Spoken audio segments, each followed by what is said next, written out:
你好。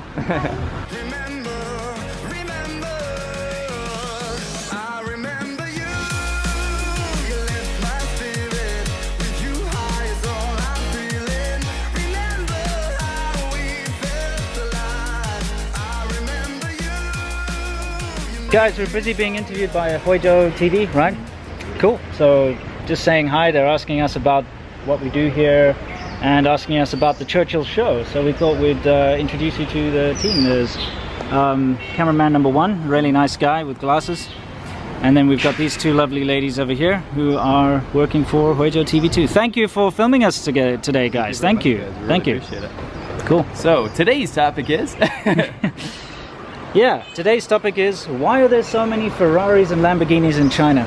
right. And basically, there's a word that you get heard thrown around a lot, and that's Fuerdai, which means second generation rich. So basically, we're going to talk about how in China, a lot of the young kids with lots of money didn't actually work for it, right? Yeah, and we're also going to talk about a few other things. Anyway, we got to hit the road, and we'll catch you there. So, Seamilk. Yeah. I'm going to ask you a quick question. Sure.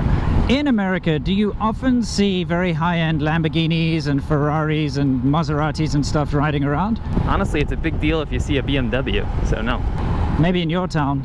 No, I mean, like you go to New York City, you'll definitely see nice cars, but it's not, it's a BMW or Mercedes is going to be the top end. If you're lucky, you'll see a supercar, but it's very rare. Yeah, no, it's the same in South Africa. Only in the very richest of areas do you occasionally see like a Ferrari or a Lamborghini, but it is very rare. However, since I arrived in China, I see these things daily, especially where I live. There's a club nearby and people come to show off. So I literally, every single night, I hear them revving their engines. Every single day I see Ferraris, Lamborghinis, McLarens, you name it, they're all there. How about you? Yep, I live next to the club district, so I see cars ripping down, usually driving drunk actually. Yeah. Yeah, just these young dudes driving these supercars, basically Ferraris, Lamborghinis, McLarens, like you said. But never anything cool though, because I like older cars. I never see anything like that. No, you don't see that. I actually wanted to ask you, like, yes, you said younger guys, but yeah. What kind of people do you usually driving these cars? Okay, I'm gonna say the under 25 demographic. Most of them are early 20s, 21 to 25, I'd say. And also I see a lot of, to be honest, a lot of hot chicks. Yeah, a lot of pretty young women and sort of, wow, rich to-do young guys. Right. Okay, so basically I'm gonna tell you the truth behind this. Oh, you know already, but let's tell our audience. Okay. If you see a pretty young girl in a Maserati or a Lamborghini or a Porsche of some kind, they are usually either they're the daughter of a very wealthy man or they're a mistress. I'd say a good 90% of them are mistresses. And it's very easy to see. You can go online. There are women who go on the Chinese social media and brag that they're mistresses of these rich people and show all their LV bags and their fancy cars and everything. That ain't no mystery. No, it's not a mystery. It's part of the culture. And the young guys driving these things are what we like to call Fuerdais. So maybe you can explain what a Fuerdai means and, just go ahead and do that. Well, Fuyou in Chinese, the first character Fu means rich, right? Ardai means the second generation. So what this actually means is the second generation rich person, meaning that they got their money from their parents. Yeah. Now, usually what happens is that they're uneducated parents. I'm going to say uneducated usually. Yeah, because of the history of China, you have to understand. Right, the history of China. Yeah. Actually are sitting on, property and rare earths and maybe a coal factory or maybe something they were inherited, right? Yeah. And what that gives the second generation, their sons and daughters, is just a boatload of money and never an incentive to work. Yeah, so they get like really expensive education overseas, or they get sent to England and America and all this. A lot of times those students do very poorly though, because they've never had to study or work very hard. Yeah. But anyway, that's a different thing. So they're used to throwing a lot of money around and blowing money, basically. Yeah. So let's maybe talk about some personal experiences we've had with Fuerdais. I'll let you start. Sure. Huizhou is a definite Fuerdai paradise. There's a lot of people that got rich here very quickly. It used to be a pretty poor place, but with all the investment from Hong Kong and Taiwan, all of these, we talked about this before, but these ghost towns sprung up, right? Yeah. And a lot of people very quickly made money overnight. And if you're a local Huizhou person here and you were in the right area, you got rich. And that's, my wife's parents and everyone, really. Yeah. And what I've noticed is that these young guys, I feel like it's in Guangdong or Cantonese people's nature to want to start a business, but they never do it successfully. They'll open up a coffee shop, they'll open up a car detailing shop. And my personal experience is the douchebag that stole my car. Yeah. He's had 3 car detailing shops and a automotive club that have all failed, and with millions and millions of US dollars in investment from other Fuerdai friends and his family that just keep failing because he's just so lazy and, cheating people and wasting all of his money on going to the clubs and spending 100,000 RMB on champagne to impress people, right? Sure. So this is what I see often. And if you go to a club, this is all you see nowadays. Yeah. Gone are the days of 20 kwai for 20 RMB for a table of beer. Now the prices are skyrocketing because it's full of second-generation rich people showing off. What about you? Yeah, I've had some very similar experiences where, especially in the early days when I came here 10 years ago, you come to China as a foreigner, you're kind of rare. And the Fuerdais love to have foreigners at their table. It gives them face, right? Let's do a U-turn over here. Sure. So it gives them face. So I'd very often be invited to these tables and clubs and stuff if I ever went out. So you get to know them, and they throw lavish amounts of money around.